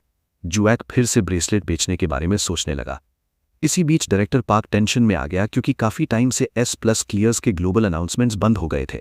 मीना ने बताया कि 15 डेज हो चुके हैं। ग्वांगिल ने ऐड किया कि रिकॉर्ड्स चेक करने पर पता चला कि प्लेयर अभी 15th फ्लोर पर ही अटका हुआ है। डायरेक्टर पार्क गुस्से से फट पड़ा। उसने कहा कि भगवान कितना क्रूअल है जो इतना जबरदस्त टैलेंट इतने डरपोक प्लेयर को दे दिया। ग्वांगिल ने माना कि 16th फ्लोर से डिफिकल्टी काफी बढ़ जाती है, लेकिन उसे नहीं लगता कि जुएक ने गिव अप कर दिया होगा। उसने थोड़ा और वेट करने को कहा। तभी उसे एक मैसेज मिला। वो जुआच का था। उसने लिखा था कि वो प्लेयर शॉप यूज करने के लिए अवेकनर मैनेजमेंट एडमिनिस्ट्रेशन आ रहा है। ये पढ़ते ही डायरेक्टर पार्क को समझ आ गया। प्लेयर 15th फ्लोर को फार्म कर रहा है ताकि नए आइटम्स के लिए पैसा इकट्ठा कर सके। ग्वांगिल ने भी माना कि ये काफी पॉसिबल है। आखिर जब वो अवेकनिंग वेरीफाई करने आए थे तब जुआच बिल्कुल अनइक्विप्ड था। डायरेक्टर पार्क को लगा कि बिना सच जाने जुआच को क्रिटिसाइज करना उसकी गलती थी।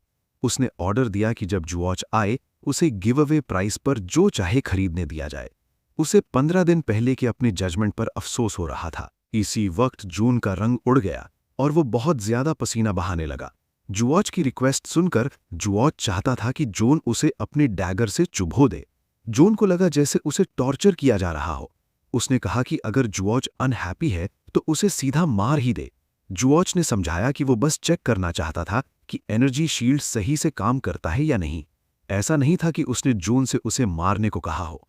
उसे समझ नहीं आ रहा था कि जोन इतनी छोटी सी चुभन पर इतना बड़ा इशू क्यों बना रहा है। जोन ने जैसे सुना ही नहीं और जुआच और फ्रस्ट्रेट हो गया तो हमारे एमसी ने खुद ही कर दिया। उसने जोन का हाथ पकड़ा और डैगर अपने ही शरीर की तरफ कर दिया। जोन शॉक हो गया। जुआच से खून निकलने लगा। वो पैनिक कर गया जब उसे रियलाइज हुआ कि उसने शील्ड एक्टिवेट ही नहीं किया। जोन भी तुरंत घबरा गया और कहने लगा कि उसकी कर्स्ड आर्म काट देनी चाहिए। खुशकिस्मती से हीलिंग इफेक्ट एक्टिवेट हो गया। जोन ने भीख मांगी कि वो कभी दोबारा ऐसा ना करे। जियो ने हाँ कहा और जोन से कहा कि वो जाकर अपना काम खत्म करे। पल भर में जोन दौड़ पड़ा और उन ऊंचाई पेड़ों पर चढ़ रहे क्रीचर्स को काटने लगा। जुआच ने अंदाजा लगाया कि ये हंट ज्यादा से ज्यादा 10 मिनट में खत्म हो जाएगी, इसलिए उसने वेट करते हुए अपनी स्किल्स प्रैक्टिस करने का फैसला किया। उसने शैडो स्टेप यूज किया और बिल्कुल बोलती बंद हो गई। वो इतनी तेज मूव हुआ कि उसका आफ्टर इमेज पीछे रह गया। अपनी स्पीड देखकर वो खुद शॉक में आ गया।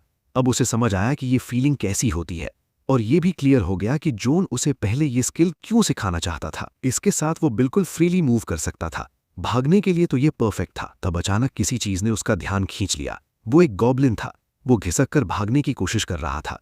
जुआच को समझ आया कि वो जोन से बचने के लिए छुपा हुआ था, लेकिन अब अचानक उस पर चार्ज कर दिया। जुआच ने तुरंत अपना शील्ड एक्टिवेट किया। किस्मत अच्छी थी कि वो टाइम पर ऑन हो गया और उसका हाथ कटने से बच गया। डर के मारे उसने गॉब्लिन को लात मारी। वो सीधा उड़ता हुआ जोन की तरफ चला गया। परफेक्ट पास की वजह से जोन ने उसे एक ही बार में काट दिया। जोन जुआच से फुटबॉल खेलने का मजाक उड़ाता उससे पहले ही वो जम सा गया। उसे रियलाइज हुआ कि जुआच खतरे में था और वो तुरंत उसके पास भागा। उसने पूछा कि क्या वो ठीक है। उसने जुआच का बॉडी चेक किया और एक के बाद एक सवाल पूछने लगा कि क्या उसने गॉब्लिन से फाइट की, कहीं चोट तो नहीं लगी। इतना ही नहीं, उसने उसकी बगलों को भी सूंघकर चेक किया। सब देखने के बाद उसे लगा कि जुआच अजीब तरीके से बिल्कुल ठीक है। उसने जुआच को लापरवाही के लिए डांटा और फिर से याद दिलाया कि उसे इतनी हिम्मत नहीं दिखानी चाहिए। जुआच के कान लेक्चर से बज रहे थे, इसलिए उसने बस इतना कहा कि वो और केयरफुल रहेगा। 15 दिन तक 15वें फ्लोर को फार्म करने के बाद वो अपनी स्किल्स यूज करने में काफी कंफर्टेबल हो गया था। जो मैजिक स्टोन्स उसने कलेक्ट किए थे उनका टोटल वेट 22.5 kg था और उनकी वैल्यू लगभग 1,12,50,000 वॉन थी। ग्वांगिल ने उसका कॉल वापस किया और जुआच ने प्लेयर शॉप विजिट करने को कहा। ग्वांगिल ने कहा कि वो तुरंत उसके घर एस्कॉर्ट भेज देंगे। जुआच ने बोला कि वो खुद जा सकता है, लेकिन ग्वांगिल ने इंसिस्ट किया कि ये सभी कॉन्ट्रैक्टेड प्लेयर्स के लिए स्टैंडर्ड बेनिफिट है। ये तय होने के बाद जुआच के पास वेट करने के अलावा कोई ऑप्शन नहीं था। एक लग्जरी कार उसे लेने आई और उसे बाहर ले गई। जैसे ही वो बाहर उतरा, ग्वांगिल ने उसका स्वागत किया। उसने जुआच का वार्म वेलकम किया और जुआच को महसूस हुआ कि उसे वीआईपी ट्रीटमेंट मिल रहा है। वो अंदर गए और जुआच का बेसिक डेटा सक्सेसफुली रजिस्टर हो गया। अब वो बिना पहले कॉल किए कभी भी शॉप विजिट कर सकता था। ग्वांगिल ने टूर देने की ऑफर की, लेकिन जुआच ने मना कर दिया। वो आराम से खुद देखना चाहता था। वो सीधा प्लेयर शॉप की तरफ गया। फैसिलिटी काफी लग्जूरियस थी, लेकिन एक भी कस्टमर नजर नहीं आ रहा था। उसे लगा शायद आइटम्स बहुत महंगे होंगे। सबसे पहला काम था मैजिक स्टोन्स बेचना। Total amount 11 crore 2.5 lakh rupees बनी, जो 3 दिन के अंदर उसके अकाउंट में आ जाएगी। उसने पूछा कि क्या वो शॉप में तुरंत पैसे यूज कर सकता है, और उसे परमिशन मिल गई। थकान महसूस करते हुए उसने डिसाइड किया कि जो चाहिए लेकर सीधा घर चला जाएगा। इसी बीच डायरेक्टर पार्क ने ग्वानगिल से पूछा कि क्या जुवॉच बिना प्रॉब्लम शॉपिंग कर पा रहा है। ग्वानगिल ने रिपोर्ट किया कि जुवॉच ब्राउज कर रहा है और बाकी प्लेयर्स को बता दिया गया है कि आज शॉप बंद है। डायरेक्टर ने फिर प्राइसिंग के बारे में पूछा। ग्वानगिल ने बताया कि उसने स्टाफ को हर चीज 90% डिस्काउंट पर बेचने का ऑर्डर दिया है। उसका मानना था कि चीजें बिल्कुल फ्री देना जुवॉच जैसे टिमिड इंसान के लिए बर्डन बन सकता है और वो मना कर देगा। डायरेक्टर पार्क ने कहा कि उसने अच्छा हैंडल किया। घर वापस आकर जुवॉच ने अपना एडमेंट मेस निकाला, जो 2 मिलियन रुपीस का पड़ा था, और उसने बेसिलिस्क लेदर वॉकर्स का एक पेयर खरीदा जो 3 मिलियन रुपीस का था। उसने सुना था कि स्टैंडर्ड आइटम्स की प्राइस आमतौर पर कम से कम 20 से 30 मिलियन रुपीस होती है। टीम लीडर ग्वानगिल खुद आकर मिला था, इसलिए उसे पता था कि उसे स्पेशल ट्रीटमेंट मिला है। उसे लगा ये थोड़ा बर्डनसम है, लेकिन साथ ही वो वॉकर्स उसे बहुत पसंद आए, इसलिए उसके इमोशंस मिक्स थे। सिर्फ एक पैर वॉकर्स पर पूरी डिफेंस रिलाई कर पाना एनर्जी शील्ड की वजह से पॉसिबल था। ये एक ऑल इन वन आर्मर था जो बाकी सारे डिफेंसिव गियर स्लॉट्स को रिप्लेस करता था, और ये सिर्फ पर्क की वजह से मिला था। टावर क्लाइंब शुरू करते वक्त उसने खुद से वादा किया था कि वो ग्रीडी नहीं बनेगा, लेकिन ये पर्क बिल्कुल शैतान जैसा था। धीरे धीरे वो उसे ग्रीडी बना रहा था। अगली सुबह जोन को समन किया गया। उसने सल्यूट किया और पूछा कि क्या आज फिर 15th फ्लोर फार्म करेंगे, लेकिन जुवॉच ने कहा कि वो 16th फ्लोर जा रहे हैं। समन कूलडाउन रीसेट हो चुका था, अब वो एक और को समन कर सकता था। समनिंग शुरू हुई और जुवॉच ने दिल से दुआ की। एक बैंगनी रोशनी शेप लेने लगी, लेकिन वो इतनी बड़ी हो जाएगी इसके लिए वो रेडी नहीं थे। उसका सर छत को छेदता हुआ निकल गया। जुवॉच डर के मारे जम्स आ गया। उसकी आंखें फैली हुई थीं, फोकस नहीं हो रहा था, पसीना बह रहा था, मुंह खुला हुआ था। डर और शौक एक साथ लग गए। उसके दिमाग में सिर्फ ये चल रहा था कि उसने कैसा मॉन्स्टर समन कर लिया। साथ ही साथ वो अपनी सिक्योरिटी डिपॉजिट के लिए रो रहा था। छत में दरार मतलब पैसा गया। धीरे धीरे समन के हाथ और पैर दिखने लगे। वो एक बहुत बड़ा आदमी था। जुवॉच समझ ही नहीं पा रहा था कि वो इंसान है या मॉन्स्टर। जोन इरिटेट हो गया। उसने उसे लात मारी और बैठने को चिल्लाया। उसका पैर सीधा उसके चेहरे पर लगा। टाइटन को मारते हुए जोन बोलता रहा कि इस आदमी को क्यों ले आए। उसने कहा ये आदमी उसकी जिंदगी बर्बाद कर रहा है और वो चाहता है कि ये मर जाए। जुवॉच को लगा शायद दोनों एक दूसरे को जानते हैं। वो आदमी गुस्सा हो गया और बोला कि ये लाते उसे दर्द नहीं बल्कि गुदगुदी लग रही हैं। जोन ने उसे ज्यादा बोलने की हिम्मत दी। उसने धमकी दी कि वो उसका गला काट देगा और बाद में सुंदर सी रिबन बांध देगा। जुवॉच बीच में आ गया। एक टूटा हुआ सीलिंग ही काफी था, उसने डिमांड की। जोन तुरंत मान गया। जोन ने जुवॉच से कहा कि साइड हो जाए ताकि वो नए कंपेनियन से बात कर सके। जोन ने मजाक उड़ाते हुए कहा कोई फायदा नहीं, ये बंदा उनकी दुनिया में फेमस है बल्कि इनफेमस, एक कंप्लीट इडियट के रूप में। उसने मजाक उड़ाया कि इसे शायद 3 लॉज भी नहीं पता होंगे। आदमी ने आर्ग्यू किया कि उसे अच्छी तरह से याद है, तो जोन ने उसे सुनाने को कहा। आदमी बोला आर्टिकल 1 समनर की एब्सोल्यूट ओबीडियंस है, आर्टिकल 2 अंडरस्टैंडिंग वैल्यू को प्रायोरिटी देने के बारे में है, और तीसरा उसे याद ही नहीं था। इससे जोन का पॉइंट प्रूव हो गया। उसने सजेस्ट किया कि इस आदमी को मार दिया जाए और 100 दिन के लिए अनसमनेबल बना दिया जाए। बेचारा आदमी ऐसे लग रहा था जैसे उसका दिमाग ओवरहीट हो रहा हो। जुवॉच को पता ही नहीं था कि ऐसी पनिशमेंट भी होती है। तब एक स्क्रीन अपीयर हुई। उस आदमी को ग्रेट प्लेन्स ट्राइब का डिम विटेड मीट शील्ड दिखाया गया। उसका नाम अननोन था, ग्रेड रेयर था। वो एक ह्यूमन सैवेज वॉरियर समन था जो 10 घंटे के लिए आ सकता था और कूल डाउन 3 आवर्स का था। फिलहाल उसकी कोई सैटिस्फैक्शन रेटिंग नहीं थी। जुवॉच डिसअपॉइंटेड हो गया। रेयर रैंक सबसे लोएस्ट था जो वो पुल कर सकता था। उसने सोचा 1 महीना वेट करे और फिर समन ट्राई करे। उसने आदमी से उसका नाम पूछा, लेकिन उसने कहा वो भूल चुका है। जब पूछा गया कि उसे पता है वो कहाँ है, उसने मना कर दिया। टावर के बारे में भी उसे कुछ नहीं पता था। जुवॉच फ्रस्ट्रेट होने लगा, इसलिए उसने डिटेल स्पेक्स चेक करने का फैसला किया। अचानक बिल्कुल जोन की तरह वो इस आदमी की मेमोरीज में खिंच गया। वो एक बड़े हरे मैदान में उतरा। उस वक्त ये सैवेज वॉरियर खुशी खुशी तितलियों के साथ खेल रहा था। ये ग्रेट प्लेन्स ट्राइब का वॉरियर था जिसका दिल बिल्कुल साफ था, जो सिर्फ नेचर में जीकर ही खुश हो जाता था। लेकिन उस इनोसेंस के नीचे उसकी फिजिकल स्ट्रेंथ टॉप टियर थी। जब जायंट प्लेन्स वुल्व्स गुस्से में उस पर झपटे, उसे लगा वो बस खेलना चाहते हैं। अनजाने में ही उसने उनकी हड्डियां तोड़ दी। वो बस बहुत ही डिम विटेड था। आखिरकार एक आदमी ने उसे ढूंढ लिया और कंफर्म किया कि अफवाहें सच थीं। वो वाकई बहुत बड़ा था। उस आदमी ने अपना नाम आरस बताया और उसका नाम पूछा, लेकिन वॉरियर पहले ही भूल चुका था। आखिर में इस सैवेज वॉरियर को झूठे हीरो ने धोखा देकर उसे सुपर बीस्ट हाइड्रा के खिलाफ लिविंग शील्ड बनाकर भेज दिया। अपने मजबूत शरीर के साथ उसने हाइड्रा की सांस झेली और पलटकर लड़ता रहा। वो उसके सर एक एक करके तोड़ता रहा, बिना ये जाने कि उसकी अपनी स्किन पिघल रही है। उसका सिर्फ एक ही ख्याल था, अपने साथियों को बचाना। आखिरकार लगातार एसिड अटैक्स ने उसे तोड़ दिया और वो पिघलकर मर गया। उसके साथ ही उसके इर्द गिर्द खड़े होकर आखिरी तक उसका मजाक बनाते रहे। अब जूवॉच को समझ आया कि उसे मीट शील्ड क्यों कहा जाता है। उसकी आंखों से आंसू बहने के लिए जब उसे समझ आया कि सब कुछ कितना जालिम था। उसे इस बात से फर्क नहीं पड़ता था कि वो थोड़ा सा बेवकूफ है। जूवॉच ने अपना हाथ आगे बढ़ाया और उसे वेलकम किया। उसने उसे साथ में टावर क्लाइंब करने का इन्विटेशन दिया। आदमी ने भी हाथ बढ़ाया, लेकिन उसका हाथ बहुत बड़ा था। जूवॉच सिर्फ उसकी एक उंगली ही पकड़ पाया। फिर उसने उसे नाम देने की कोशिश की, योमन या गोबैंग। आदमी बोला उसे समझ नहीं आ रहा कौन सा चूज करे। जूवॉच ने कहा खुद चूज कर ले। जायंट ने गोबैंग चूज किया। जूवॉच ने गोबैंग से वादा किया कि वो उसे खुश रखेगा। उसने पूछा कि क्या गोबैंग उस पर भरोसा करता है। गोबैंग ने कहा हाँ, और वो जूवॉच जो बोलेगा वही करेगा। फिर एमसी ने जॉन से कहा कि अब वो तीनों कॉमरेड्स हैं और साथ चलना होगा। जॉन बहुत अनहैप्पी लग रहा था, लेकिन अंदर ही अंदर वो पहले ही एक सिनिस्टर प्लान बना चुका था। उसने कहा गोबैंग एक रिलायबल मीट शील्ड बनेगा और वो उसे ट्रेन करके प्रॉपर फाइटर बना देगा।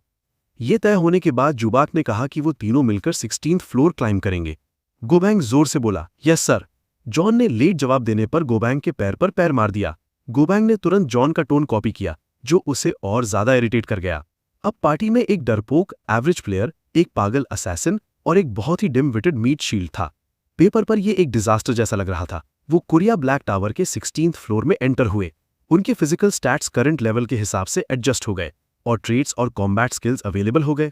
जुवैक ने सोचा कि वो इस सिचुएशन का बेस्ट बनाएगा। 16th फ्लोर का मिशन था 5 घंटे के अंदर 30 गॉब्लिन स्काउट्स को एलिमिनेट करना। जॉन ने जुवैक को एनर्जी शील्ड एक्टिवेट करने को कहा और वॉर्न किया कि शैडो स्टेप यूज करने के लिए रेडी रहे। गॉब्लिन जहरीली सूजा फायर करते थे और कब एम्बुश हो जाए पता नहीं चलता। एक गॉब्लिन ने जुवैक को टारगेट किया। उसने पॉइजन नीडल फायर की, लेकिन जॉन ने उसे बीच में ही पकड़ लिया। वो एम्बुश के अंदर थे। जुवैक डॉज करके एक पत्थर के पीछे छुप गया, जबकि जॉन आती हुई नीडल्स को ब्लॉक कर रहा था। इतनी ज्यादा नीडल्स चल रही थी कि जिस पत्थर के पीछे जुवैक छुपा था वो भी क्रैक होने लगा। उसके अंदाजे से वहां 50 से ज्यादा गॉब्लिन्स थे। उसने गोबैंग को आगे बढ़ने और उन्हें ब्लॉक करने का ऑर्डर दिया। गोबैंग सीरियस हो गया। उसके कदमों से जमीन कांप उठी। वो उछलकर हवा में चला गया। अचानक गॉब्लिन्स भागने लगे तो जॉन कंफ्यूज हो गया। एक बहुत बड़ा शैडो उस पर छा गया, जिसकी वजह से उसे ऊपर देखना पड़ा। जब गोबैंग जमीन पर धमाके के साथ गिरा, इंपैक्ट चारों तरफ फैल गया और काफी गॉब्लिन्स ब्लास्ट में आ गए, यहां तक कि जॉन भी पीछे उछल गया। जुवैक ने यह देखा और सोचा कि इतने वेट और पावर के साथ ये फाइट ही नहीं लग रही। बचे हुए गॉब्लिन्स ने और पॉइजन नीडल्स फायर की, लेकिन वो गोबैंग को बस गुदी-गुदी ही कर पाई। ऑर्डर्स फॉलो करते हुए गोबैंग ने उन सबको खत्म कर दिया। जुवैक भरोसा ही नहीं कर पा रहा था कि गोबैंग सिर्फ रेयर रैंक का है। कॉम्बैट एबिलिटी के बेस पर देखा जाए तो वो एसएसआर के काफी करीब लगता था। जुवैक को लगा कि उसका लो रैंक शायद उसकी कम अकल की वजह से है। उसके बाद वो सब घर गए और फ्राइड चिकन खाया। गोबैंग को वो बहुत पसंद आया। जुवैक ने उसकी परफॉर्मेंस की तारीफ की और कहा जितना चाहे खा ले। जॉन ने उसे थप्पड़ मारा और कहा एक टाइम पे एक पीस खाए। जुवैक सोचने लगा कि क्या इन दोनों के बीच गेट अलॉन्ग करने का कोई ऑप्शन ही नहीं है। जैसे ही जॉन ने एक बाइट ली, उसका मुंह आग बन गया। उसे बिल्कुल एक्सपेक्ट नहीं था कि चिकन इतना स्पाइसी होगा। जुवैक ने उसका मजाक उड़ाया और कहा कि एक असैसिन का मसाले से डरना कितना पैथेटिक है। तब अचानक गोबैंग बोला कि समनर एक अच्छा इंसान है। जुवैक बिल्कुल ऑफ गार्ड हो गया। जायंट ने समझाया कि क्योंकि जुवैक ने उसे चिकन खिलाया, जिसकी वजह से वो जिंदा रह पाया। जुवैक शर्म से लाल हो गया। क्लियरली टच था। उसने कहा कि गोबैंग ने जो किया उसके सामने ये कुछ भी नहीं, बल्कि वो खुद उस पर डिपेंड करता है। फिर से जॉन ने गोबैंग को मारा और करेक्ट किया कि किचन नहीं चिकन होता है। जुवैक चौंक गया कि हिट इतनी जोर की थी। उसने जॉन को डांटा कि जो इतनी खुशी से खा रहा हो उसे बुली मत करो। जॉन ने माफी मांगी और बोला गोबैंग को थोड़ी एजुकेशन की जरूरत है। अंदर ही अंदर वो इरिटेट हो रहा था क्योंकि गोबैंग उनकी नजर से बचकर चिकन इनहेल कर रहा था। अगले दिन वो कुरिया ब्लैक टावर के 17th फ्लोर पर गए। उनके फिजिकल स्टैट्स नए लेवल के हिसाब से एडजस्ट हो गए और ट्रेड्स और कॉम्बैट स्किल्स फिर से अवेलेबल हो गए। अब जब जुवैक लेवल 17 पर पहुंच चुका था, उसे अपनी पावर उबलती हुई महसूस हो रही थी। उसे कंट्रोल करना मुश्किल लग रहा था। उसका दिल ऐसे धड़क रहा था जैसे अंदर कोई वाइल्ड घोड़ा जाग रहा हो। वो फाइट में कूदने के लिए रेडी था, लेकिन जॉन ने वॉर्न किया कि लोग लेवल 20 के आसपास पहुंचकर रेकलेस हो जाते हैं, इसलिए उसने फ्रंट लेने की जिम्मेदारी ली। गोबैंग ने भी कहा कि वो जुवैक को प्रोटेक्ट करेगा और उसे पीछे रहकर जिंदा रहने को बोला। खुद को छोटा महसूस करते हुए जुवैक बस मान गया। 16th फ्लोर का मिशन था 30 गॉब्लिन वॉरियर्स को हराना। पहले वॉक थ्रू वीडियोस देखकर भी वो इसके लिए रेडी नहीं था। सामने से देखना ओवरवेलमिंग था। गॉब्लिन बटालियन में कम से कम 90 वॉरियर्स थे और सिंपल मॉन्स्टर्स होने के बावजूद उनकी स्ट्रैटेजी और टैक्टिक्स काफी अच्छी थी। जो वॉक थ्रू उसने पढ़ी थी उसमें यूजुअल अप्रोच बताया गया था। जब गॉब्लिन वॉरियर यूनिट दिखे तो पहले सेफ जोन में रिट्रीट करो, वेट करो तब तक ग्रुप 3-3 के पेट्रोल्स में स्प्लिट ना हो जाए, अटेंशन खींचे बिना 3 को एक साथ ल्योर करके एलिमिनेट करो और ये प्रोसेस रिपीट करो जब तक मिशन कंप्लीट ना हो जाए। ये मेथड बहुत टाइम लेता है, लेकिन जुवैक को इतनी स्लो प्लानिंग फॉलो करने की जरूरत नहीं थी। उसने गोबैंग को बुलाया और मूव करने को कहा। गोबैंग ने जोर से दहाड़ मारी और उसके बॉडी में पावर दौड़ गई। गोबैंग के साथ टीम में होते हुए जुवैक को लगने लगा कि 20th फ्लोर बल्कि उससे आगे भी इजी होगा। उसने गोबैंग को ऑर्डर दिया कि सबको साफ कर दे और वो अगले पर्क का इंतजार करने लगा। ऑर्डर मिलते ही गोबैंग आगे बढ़ गया। गॉब्लिन जनरल ने कमांड दी, डिफेंसिव फॉर्मेशन। उन्होंने स्पीयर्स फेंके, लेकिन वो गोबैंग के मजबूत बॉडी पर बस हल्की सी स्क्रैची कर पाए। गोबैंग फॉर्मेशन के बीच घुस गया और गॉब्लिन्स को उड़ा दिया। वो सीधे मुंह के बल जमीन पर जा गिरे। जुवैक गोबैंग की परफॉर्मेंस देखकर हैरान रह गया। उसे पता था कि स्ट्रैटेजी और टैक्टिक्स तभी मैटर करती हैं जब दोनों साइड्स का लेवल लगभग सेम हो, लेकिन गोबैंग और गॉब्लिन्स को कंपेयर करना ऐसा था जैसे हजारों रेंटल बाइक्स को K2 ब्लैक पैंथर टैंक के सामने खड़ा करना। तब सिस्टम ने नोटिफाई किया, कुरिया ब्लैक टावर के 17th फ्लोर पर S+ क्लियर अचीव हो गया था। एक S+ प्लैटिनम बैज मिला। MC काफी इंप्रेस था। जॉन ने उसका रिएक्शन देखा और थोड़ा सरप्राइज्ड, थोड़ा डिसअपॉइंटेड भी था। वो 18th फ्लोर पर गए जहां मिशन गॉब्लिन असैसिन्स को एलिमिनेट करना था। एक बार फिर जुवैक ने गोबैंग को आगे चार्ज करने को कहा। गॉब्लिन असैसिन स्टेल्थ स्किल्स पर रिलाई करते थे। जब गोबैंग ने पास के पेड़ उठाकर बिना जाने ही उन्हें पकड़ लिया तो वो बिल्कुल कंफ्यूज हो गए। गोबैंग ने भौं चढ़ाकर कहा कि उसे कुछ नहीं दिख रहा।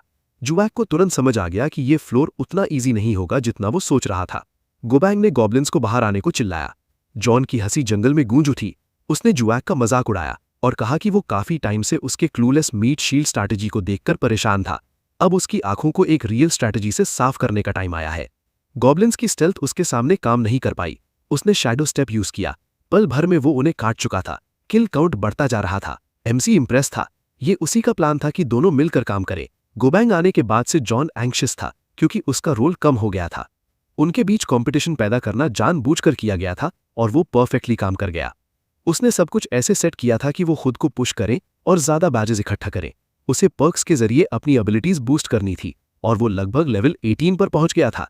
आखिरकार वाइल्ड स्टैलियन को छोड़ने का टाइम आ गया था। 18 फ्लोर में एंटर करने से पहले उसने सारी स्ट्रैटेजी इंफॉर्मेशन ध्यान से पढ़ी। गॉब्लिन असैसिन्स की स्टेल्थ लो लेवल थी। अगर फोकस रखा जाए तो उनकी मूवमेंट सेंस की जा सकती थी। डरने की कोई बात नहीं थी। उसने 15th फ्लोर फार्म करते हुए शैडो स्टेप को कई बार प्रैक्टिस किया था। वो एक स्टेल्थ गॉब्लिन असैसिन के पीछे स्लिप हो गया, लेकिन लास्ट मोमेंट पर उसका पैर मुड़ गया, बैलेंस बिगड़ गया और गलती से उसने गॉब्लिन के सर में चाकू घुसा दिया। क्या लकी बंदा था। फिर भी वो मिशन काउंट में आता था। उसे रिलीफ मिला कि सब उसके प्लान के हिसाब से हो गया, लेकिन तभी एक और गॉब्लिन पीछे से आकर अटैक कर गया। उधर जॉन स्टडीली गॉब्लिन्स को काट रहा था और काउंट 25 आउट ऑफ 30 तक पहुंच गया। उसने अगले का सर काट दिया। अब सिर्फ 3 बचे थे। गोब्लैंग ने चार्ज किया। वो हर डायरेक्शन में हाथ पैर मार रहा था। 3 गॉब्लिन्स उसके अटैक्स में आ गए। वो और मदद करने ही वाला था कि जॉन ने चिल्लाकर उसे रोका और कहा वो सिर्फ रास्ते में आ रहा है। तब जॉन ने नोटिस किया कि जुवैक गायब है। उधर जुवैक ने अपना शील्ड एक्टिवेट किया। उसने गॉब्लिन से थोड़ी दूरी बना ली। एक बार उसके सर पर पड़ा। अगर एनर्जी बैरियर ना होता तो वो जानलेवा होता। गॉब्लिन्स ने उसे घेर लिया। उसने कॉम्बैट स्टैंस ली। शायद एड्रेनलिन की वजह से गॉब्लिन्स की मूवमेंट उसे स्लो लगने लगी। ऐसा महसूस हुआ जैसे पूरी दुनिया स्लो हो गई हो। उसने एक एक करके उन्हें गिरा दिया।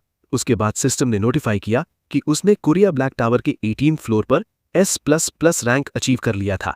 एक S+ रिवॉर्ड और प्लैटिनम बैज मिला। जॉन तुरंत उसे ढूंढने लगा। जब उसने MC को पाया तो जुवैक ने गर्व से कहा कि शायद फाइनल ब्लो उसी ने मारा था। जॉन राहत से घुटनों पर बैठ गया जब उसने देखा कि वो बिल्कुल ठीक है। उधर एडमिनिस्ट्रेशन में मिन ने ग्लोबल नोटिस देखा जिसमें 18th फ्लोर के S++ क्लियर का अनाउंसमेंट था। डायरेक्टर पार्क बहुत खुश हो गया। गुआंगिल ने कहा कि जुवैक अनस्टॉपेबल है और पूरी तैयारी के साथ आगे बढ़ रहा है। अगर डायरेक्टर पार्क की चलती तो वो तुरंत अनाउंस कर देता कि कोरिया के 18 कंसेक्यूटिव S++ क्लियर्स का रिकॉर्ड होल्डर यही है। गोंगिल ने उसे वार्न किया कि ऐसी बातें मजाक में भी ना करे। मिन ने ऐड किया कि उसकी आइडेंटिटी रिवील करना डेंजरस होगा। डायरेक्टर पार्क ने क्लियर किया कि वो बस उस पर प्राउड है। जूयाक अब एक स्पेशल प्लेयर बन चुका था जिसे एलीट टीम से भी ज्यादा केयरफुल प्रोटेक्शन चाहिए थी। जल्दी ही न्यूज में रिपोर्ट आई कि कोरिया के ब्लैक टावर क्लाइंब में एक नई हवा चल पड़ी है। 20 दिन के ब्रेक के बाद अनप्रेसिडेंटेड 18 कंसेक्यूटिव S++ क्लियर्स हुए थे जो टावर क्लाइंबिंग की हिस्ट्री ही बदल रहे थे। इस मिस्टीरियस प्लेयर का लेवल लगभग 19 एस्टिमेट किया गया। सिर्फ प्लेयर्स ही नहीं, पूरी कंट्री उस S++ प्लेयर की आइडेंटिटी जानने की कोशिश कर रही थी। जॉन ने टीवी बंद किया और गहरी सांस छोड़ी। जूयाक अनईजी महसूस कर रहा था। उसने जॉन से कहा साइंग बंद करे और सीधा बोले जो दिल में है। आखिर जॉन बोला, बहुत तेज हो रहा है सर। वो जूयाक के अपने टैलेंट को रियलाइज करने की स्पीड की बात कर रहा था। जूयाक कंफ्यूज हो गया। उसे नहीं लगा कि उसमें कोई टैलेंट है, इसलिए उसने सोचा जॉन किसी और की बात कर रहा होगा। उसने इसे मजाक समझकर टाल दिया, लेकिन जॉन के लिए ये मजाक नहीं था। एंड में जूयाक ने जो शैडो स्टेप यूज किया था वो फ्लॉलेस था, इतना क्लीन कि खुद जॉन के लिए भी कॉपी करना मुश्किल होता। यही बात उसे डेंजरस लग रही थी। उसने जूयाक से कहा कि वो सीरियस है। उसने वॉर्न किया कि जैसे जैसे जूयाक कॉम्बैट एंजॉय करने लगेगा उसका कॉन्फिडेंस बढ़ेगा, और जैसे जैसे कॉन्फिडेंस बढ़ेगा खतरा भी बढ़ेगा। अगर वो ब्रेव बन गया तो चीजें रिस्की हो जाएंगी। जॉन ने उसे शुरू की प्रॉमिस याद दिलाई, सेफ्टी फर्स्ट, सर्वाइवल सबसे ऊपर। जूयाक ने हाँ कहा। उसने बोला कि वो कोई रेकलेस काम नहीं करेगा और एक टाइम पर सिर्फ एक एनिमी पर फोकस करेगा। जॉन ने मान लिया, फिर भी उसके दिल से अनईजी फीलिंग नहीं जा रही थी। अंदर ही अंदर उसे पूरा यकीन था कि एक दिन उनका समनर कोई बड़ा एक्सीडेंट करवा देगा। Thanks for watching bros. अगर तुम्हें ये अपडेट पसंद आई हो तो लाइक दबाना और सब्सक्राइब करना मत भूलना, ताकि हम जो नेक्स्ट चैप्टर अपलोड करें वो मिस ना हो। हमेशा की तरह स्टे कूल, स्टे ऑसम और मिलते हैं नेक्स्ट वीडियो में।